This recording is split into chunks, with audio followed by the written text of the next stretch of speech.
Segundo Mateus, capítulo de número 15,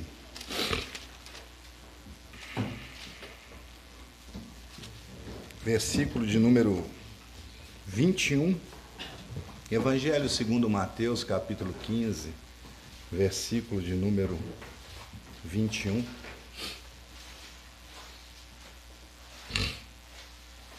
Enquanto vocês localizam o texto sagrado, eu vou orar agradecendo porque Deus nos deu esse privilégio de cantar, de louvar a seu nome e pedir misericórdia do Senhor para que Deus possa estar me capacitando para trazer essa mensagem esta manhã.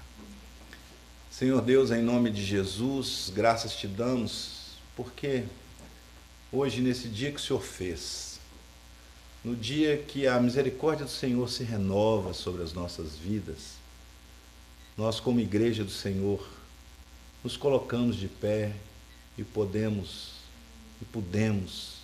lhe entoar cânticos, louvores, reconhecendo a tua grandeza, reconhecendo a tua perfeição, reconhecendo a tua benevolência, a tua graça sobre as nossas vidas, a tua providência. Continua sendo louvado e conduzindo esta igreja, Senhor, pois necessitamos de ti. Ó Deus, eu rogo ao Senhor que o Senhor me capacite para que possa transmitir tão grandes verdades que estão contidas na tua palavra para os teus servos amados. Eu oro em nome de Jesus. Amém. Esse texto vai narrar uma mulher que chega aos pés do Salvador e roga pela sua filha. Vamos então acompanhar a leitura da palavra de Deus. Partindo Jesus dali, retirou-se para os lados de Tiro e Sidom, e eis que uma mulher cananeia, que viera daquelas regiões, clamava: Senhor, filho de Davi, tem compaixão de mim. Minha filha está horrivelmente endemoniada. Ele, porém, não lhe respondeu palavra. E os seus discípulos, aproximando, rogaram-lhe: despede-a, pois vem clamando atrás de nós. Mas Jesus respondeu: não fui enviado senão as ovelhas perdidas da casa de Israel. Ela, porém, veio e adorou, dizendo: Senhor, socorre-me. Então ele, respondendo, disse: não é bom tomar o pão dos filhos e lançá-lo aos cachorrinhos. Ela, contudo, replicou: sim, Senhor, porém os cachorrinhos comem das migalhas que caem da mesa dos seus donos. Então lhes disse Jesus: ó mulher, grande é a tua fé. Faça-se contigo como queres. E desde aquele momento sua filha ficou sã.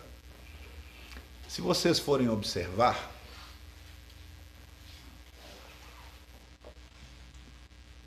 esse texto, apesar de uma narrativa simples, ele é muito complicado.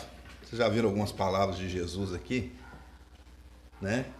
Aí aparece algumas palavras até muito duras de Jesus Cristo aqui, né? Então nós vamos tentar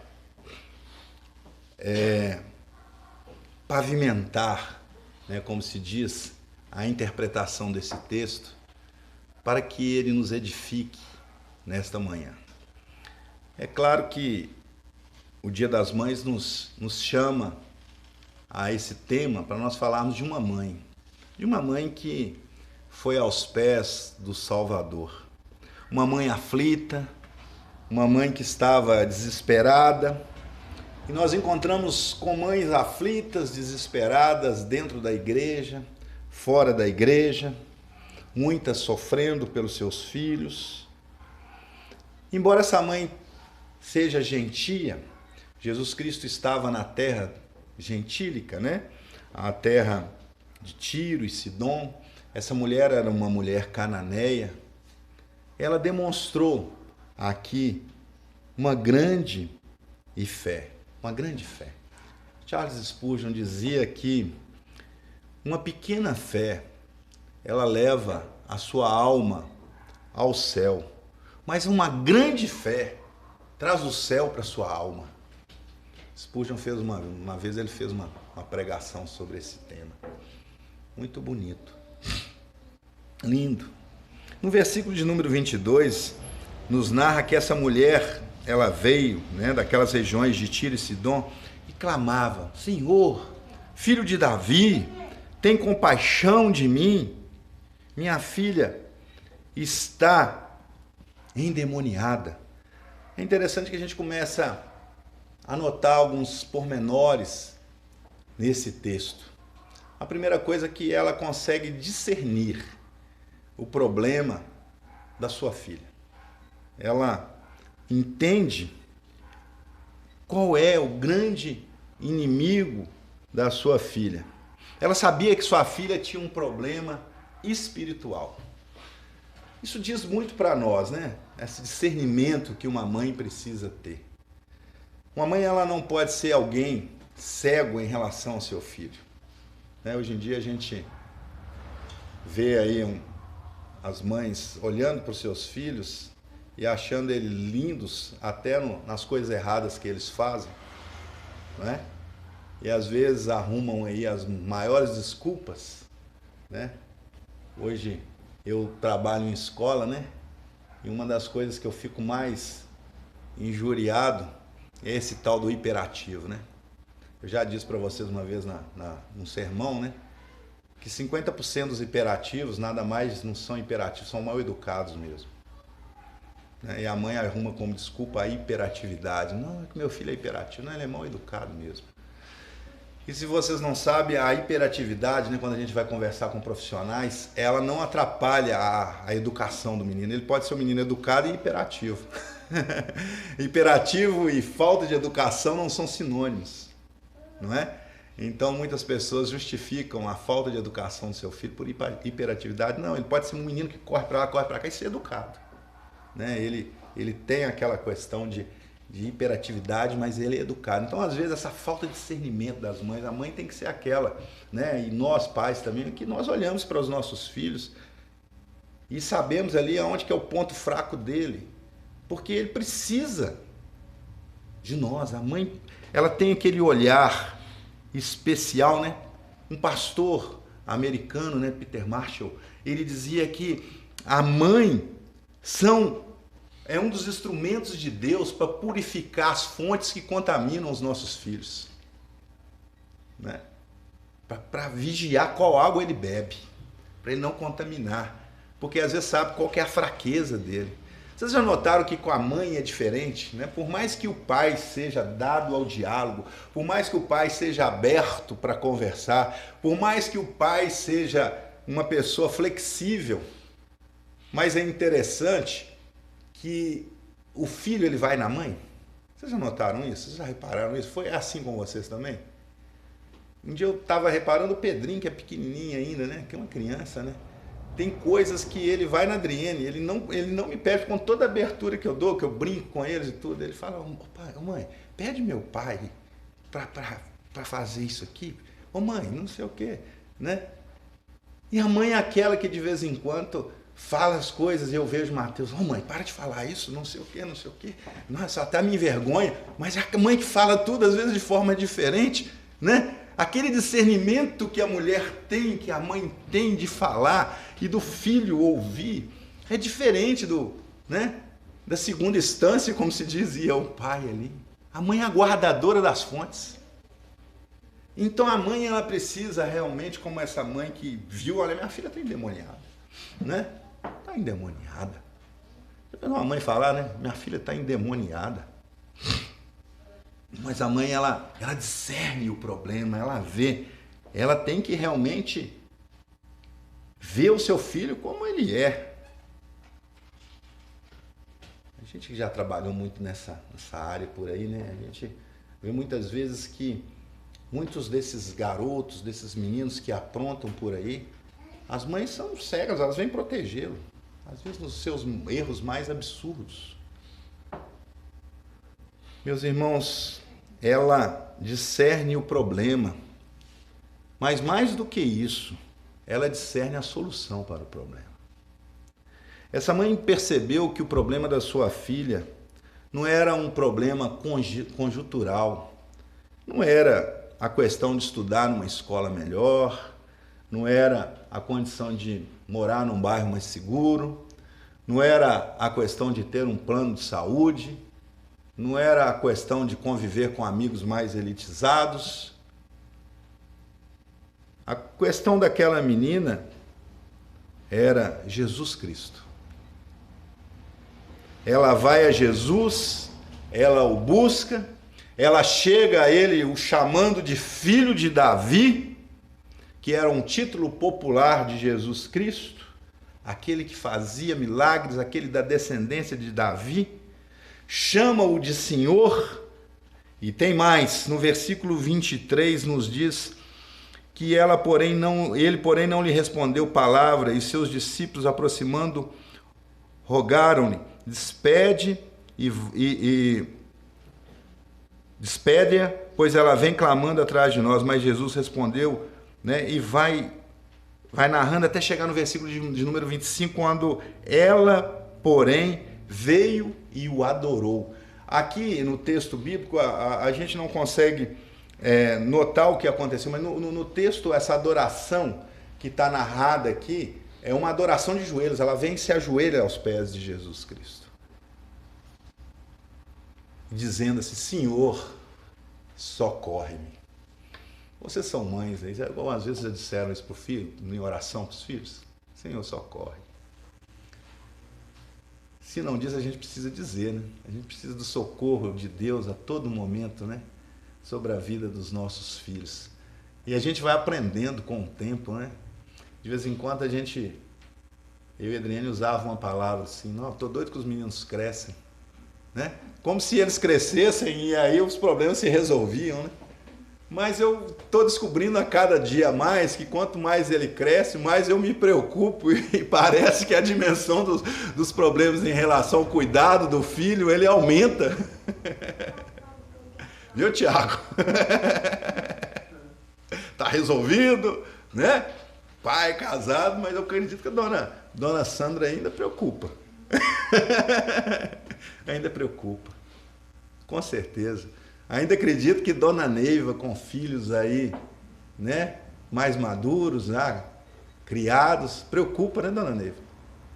Preocupa, sem dúvida. Dona Ana aqui, né, preocupam muito. E é isso. Nós não deixamos de preocupar porque nós amamos aquilo que Deus nos deu. Isso é lindo. E essa mãe, preocupada, chega a Jesus Cristo com clamor por misericórdia, e ela transforma a sua necessidade em adoração. E esse é o caminho. Esse é o caminho. Nós não podemos chegar a Jesus Cristo como nós não chegássemos a um supermercado, como diz David Powlison, um escritor que escreve, toda vez, eu adoro esse livro, já li esse livro 3 vezes, o Léo já deve ter lido também, eu esqueço o título desse livro, eu sei que ele é alguma coisa, Feira de Vaidades, lembra, Léo?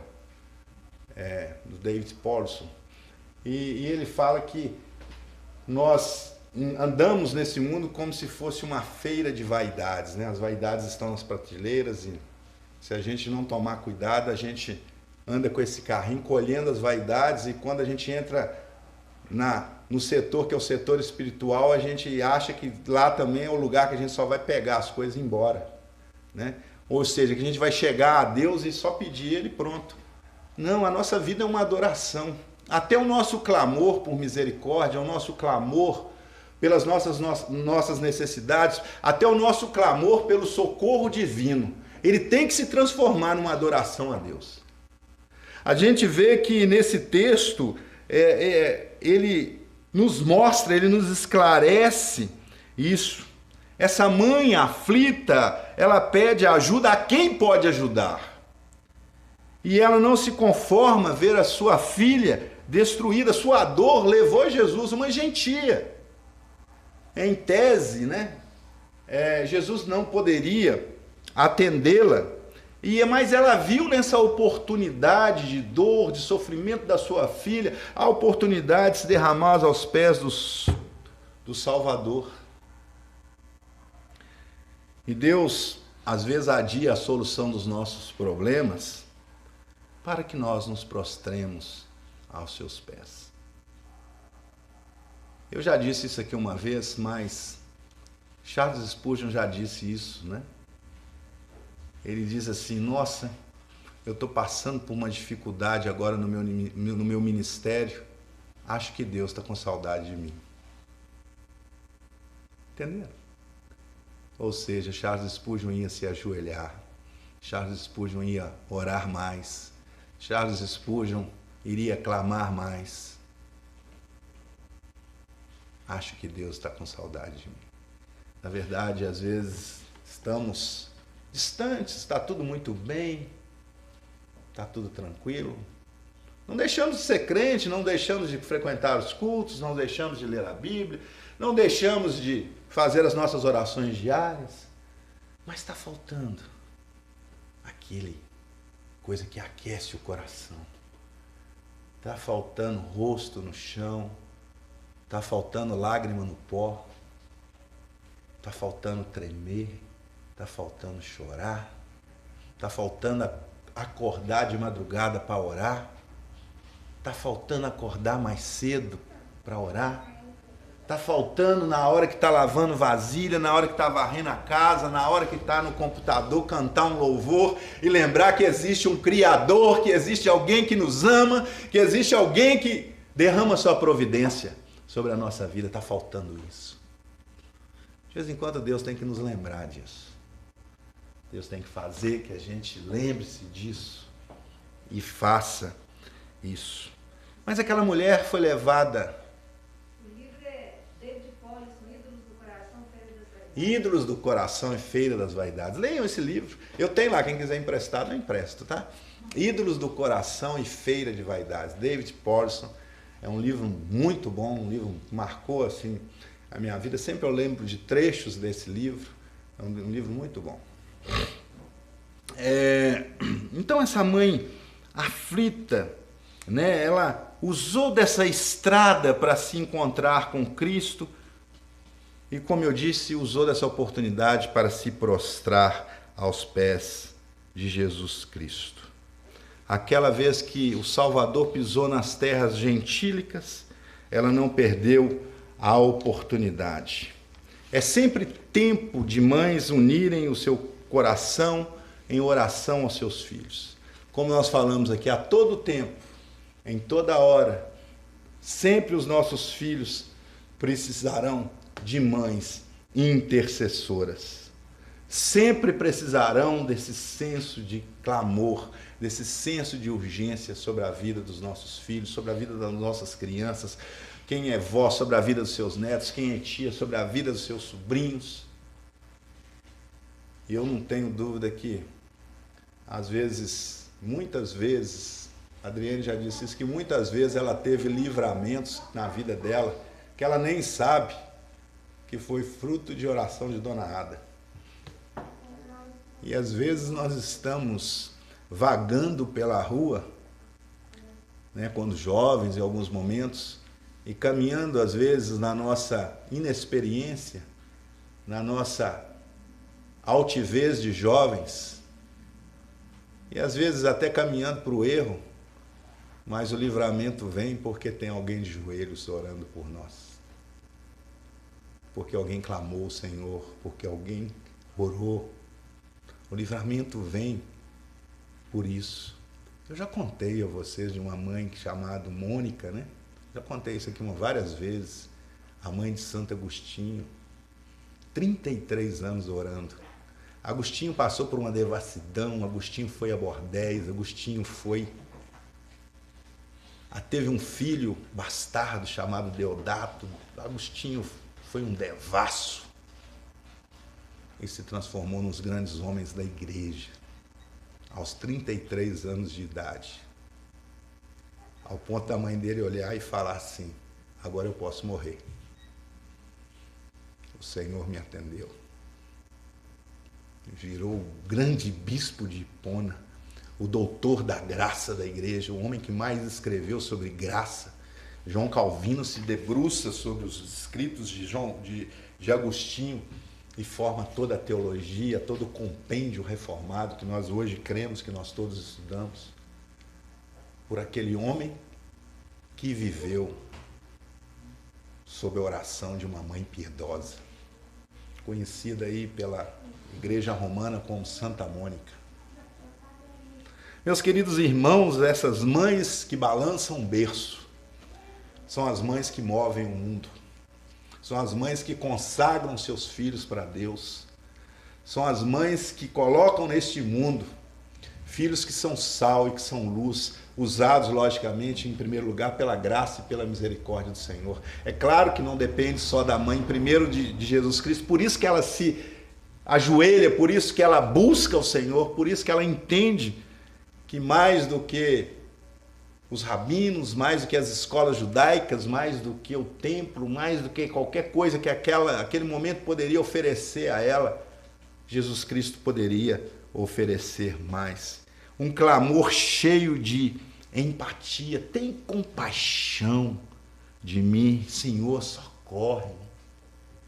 Uma mãe que aos pés do Salvador está disposta a enfrentar qualquer obstáculo, e não foram poucos, né? O primeiro delas, ela era gentílica, né? Não podia chegar a um rabino, que era Jesus Cristo, né? Ela chega, Senhor, filho de Davi. O primeiro obstáculo era essa mãe gentílica chegar a um rabino, um judeu que andava. Quando um judeu andava nas terras gentílicas, ninguém podia nem... Tinha que, se ele estivesse nessa direção, as pessoas saíam para outra. Podia passar nem perto. Teve o desprezo dos discípulos. Vocês observaram que no versículo 23, Senhor, despede, manda essa mulher embora. O que os discípulos estavam entendendo ali? Falaram, essa mulher é uma gentia. Não pode nem chegar perto do Senhor, manda essa mulher embora, está atormentando a nossa vida. Mas ela continua. Diz o texto que ela continua atrás de Jesus e se prostra, ela adora. Eu estava lendo um comentarista bíblico e ele estava mostrando a respeito desse texto que a maior lição que está nesse texto aqui, em primeiro lugar, ela não é uma lição para a mulher, porque ela tem fé, a lição é para os discípulos. Vocês notaram que Jesus, esse texto é emblemático porque Jesus, em primeiro lugar, ele fica calado? Já repararam isso? Ele não responde nada, não. Mas a gente esquece que Jesus, nós estamos lidando com o Senhor de todas as coisas, que sabe todas as coisas. Ele antes dele ficar calado, ele conhece o coração daquela pessoa que chegou perto dele. Ele sabia que ela ia adorá-lo. Ele sabia que ela chegou com um coração puro, que ela chegou com um coração de adoradora genuína. Ele sabia que ela não ia desistir, ele sabia quem era. Então a primeira coisa é por que ele fica calado, né? Então essa é a essência do grande mistério, por que ele se cala. Quem se cala aqui não sou eu. Se eu me calar em algum momento, eu posso talvez ser até mal educado e não responder. Porque eu não sei o que vai acontecer daqui a 5 minutos. Às vezes você pode virar as costas e ir embora e ficar chateado comigo. Mas quem se calou foi aquele que sabe de todas as coisas. Foi aquele que passa a alma da pessoa limpo. Foi aquele que conhece o ano passado, que estava na criação do mundo, que conhece o presente e conhece o futuro. E sabe de todas as coisas. Ele se cala sabendo o que ia acontecer. E aí começa a grande lição para os discípulos. Aqueles homens que iriam aprender a pregar para os gentios, aqueles homens que tinham que aprender a levar o evangelho para todas as partes do mundo, que tinham na sua visão que o evangelho era só para os judeus. E na hora que Jesus Cristo começa a falar, eu creio que os discípulos no seu interior, eles vibraram, né? Que Jesus começa dizendo assim: não é bom tomar o pão dos filhos e dar aos cachorrinhos. Puxa vida, que palavra dura, né? Mas o obstáculo que essa mulher enfrenta, que ele falou igual um judeu. Falou assim, os filhos de Deus são os judeus. Os gentios, quem são os gentios? Mas vocês viram como é que essa mulher responde a Jesus Cristo? Essa mulher no versículo 27, ela fala assim, Ela, contudo, replicou: sim, senhor. Olha que Jesus Cristo já sabia disso. Sim, senhor. Porém, os cachorrinhos comem das migalhas que caem da mesa dos seus donos. O que essa mulher reconhece? Qual que é a lição que tem intrínseca ali para aqueles discípulos que mandaram despedi-la? Que um pouquinho da graça de Deus, que era para os filhos da promessa, derramando migalhas sobre aqueles que não são promessas, é muita coisa. A promessa, no primeiro momento, ela veio para os judeus, para os hebreus. Eles se fartaram no banquete. Mas hoje, essa graça que era para eles, eles não aceitaram participar da grande festa. Então Deus falou: vem cá, vem para esse banquete, vem para esse banquete, vem para esse banquete, Sérgio, vem para esse banquete, Tiago, vem cá, Lília. E hoje nós nos fartamos dessa mesa. Que coisa maravilhosa. A lição que Jesus Cristo dá aqui neste texto. Uma mãe aos pés do Salvador que enfrenta a barreira dos discípulos, a barreira do silêncio pedagógico de Jesus Cristo, como algumas vezes o céu fica em silêncio para as nossas petições, diante do nosso clamor. É muito mais fácil nós estarmos cercados de milagres, mas é muito mais difícil nós continuarmos crendo quando os céus estão em silêncio. E às vezes, como Charles Spurgeon disse, Deus está com saudade. O pai está com saudade do filho. Não fui enviado senão à casa de Israel. Que palavra desanimadora de Jesus Cristo, hein? E ela não sai desiludida e nem revoltada. Senhor, socorre.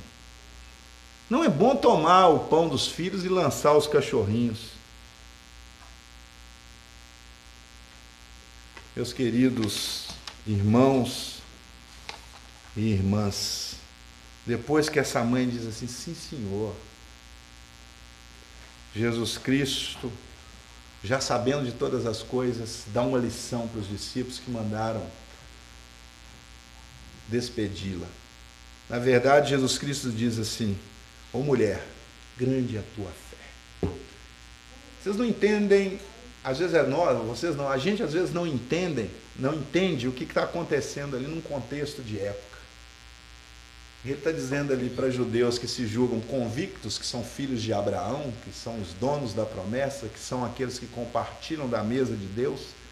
Ele está dizendo para uma mulher gentia, em terra gentílica, e ainda uma mulher, porque é outra barreira que ela tinha de enfrentar, né? Uma mulher chegar a um rabino, ele está apontando para ela e dizendo assim: grande é a tua fé. A cara daqueles discípulos devem ter caído no chão. Deve ter caído no chão. E ele diz assim: faça-se contigo como queres.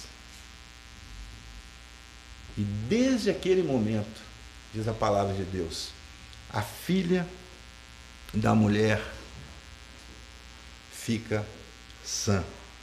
A fé, meus queridos irmãos, minhas queridas irmãs, ela é morta para a dúvida, surda para o desencorajamento, cega para as impossibilidades e não vê nada, a não ser o sucesso em Deus. A gente tem que crer. Eu sei que nós esperamos muitas coisas ainda. Até Deus dizer não para nós podemos crer. A fé, ela honra a Deus e Deus honra a fé. A fé honra a Deus. Quando a gente fala assim, se Deus quiser, né? Uma expressão que às vezes tem gente que vira e fala assim: depende de mim, né? E o meu esforço. É claro que sempre existe a responsabilidade humana, nós não jogamos isso fora. Mas primeiro é se Deus quiser. Se Deus quiser.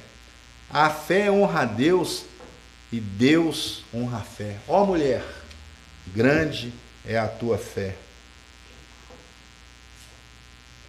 George Muller, né, um pastor, ele dizia que um dos grandes mistérios da fé não é querer saber se Deus pode. Deus pode todas as coisas. O grande mistério da fé e da nossa relação com Deus é saber se Deus quer. Essa é a grande coisa. Porque se Ele quiser, Ele pode fazer tudo. Esse é o grande mistério. Nós não precisamos discutir se Deus pode, não. Deus pode tudo. Nós vamos discutir se Deus quer fazer. Essa é a grande discussão. Por isso que quando às vezes nos momentos de dor, nos momentos de dificuldades, Ele nos chama para próximo dEle, porque é próximo dEle que nós ouvimos bem ao pé do ouvido aquilo que Ele quer. É próximo dEle que às vezes Ele não quer, Ele nos dá consolo. É próximo dEle que às vezes Ele não querendo, Ele nos mostra o caminho que Ele quer. É próximo dEle que às vezes Ele não querendo, Ele nos direciona e fala assim: Sérgio, não é por aí não. Você está chateado que você não vai conseguir, mas já tem uma coisinha melhor, é por ali. Vai demorar mais, mas é por cá. Não é se Deus pode, é se Deus quer. E por isso, pertinho dele, nós sabemos o que Deus quer. Por isso essa mulher estava muito pertinho de Jesus Cristo, adorando o Senhor. A fé, dizia George Miller, é o elo que liga a nossa insignificância à onipotência divina. É maravilhoso. Tinha um homem muito rico nos Estados Unidos, na Inglaterra, que foi um grande missionário no século XVIII, chamava Carlos Studd. Carlos Studd era muito rico e ele era filho de um pai crente, né, que se converteu também com a pregação missionária. Mas Carlos Studd também teve muita grande dificuldade de ir à igreja, né? E ele dizia à sua mãe que ir à igreja para ele é a mesma coisa de ter uma dor de dente, né? Quem já teve dor de dente aqui sabe como é que é. Ele fala assim: mãe, para mim ir na igreja e ter dor de dente é a mesma coisa, né? Mas essa mãe de Carlos Studd não desistiu dele, não desistiu dele, e orou, e orou, e orou, e orou, e orou. Na sua maturidade, Carlos Studd dá um testemunho que a fé ri das impossibilidades. Esse homem se transformou num grande missionário, em um grande pastor na Inglaterra. Ele primeiro abriu sua casa com a sua esposa para 30 crianças órfãs. E ele criou o maior orfanato da Inglaterra, com 2.000 crianças naquela época. Ele usou toda a sua fortuna e todo o seu dinheiro para evangelizar, para cuidar das crianças e para fazer um papel cristão na sociedade. Aquele homem é marcado na sociedade inglesa. Ele é marcado na sua época. A sua mãe não desistiu dele. Uma mãe corajosa. Que o filho falava que ir à igreja é como ter dor de dente. Faça-se contigo como queres. E desde aquele momento, a sua filha ficou sã. Aquela mulher voltou para casa aliviada, encontrou sua filha liberta. Ela se humilhou, ela adorou, ela orou e ela prevaleceu. Mamães, mulheres, especialmente esse sermão de hoje, da Igreja Presbiteriana Redentor. Não desistam, não cessem, não parem de orar pelos seus filhos. Não desistam de crer sempre em um milagre de Deus. que os nossos filhos podem ser uma bênção. Mesmo que a gente às vezes olhe naquele momento para ele e fale assim, meu Deus, aonde que esse menino está indo? O que está acontecendo? Nós só temos que ir no lugar certo e pedir àquele que pode. Mais do que a boa escola, mais do que os bons diplomas, mais do que a boa alimentação, mais do que um bom plano de saúde, mais do que o conforto da casa, mais do que um bom lazer. Não digo que essas coisas não complementam, sim, ajudam. O que sempre nossos filhos precisam e precisarão é de Jesus Cristo na vida deles. Lute, enfrente os obstáculos, resista às obras do inimigo,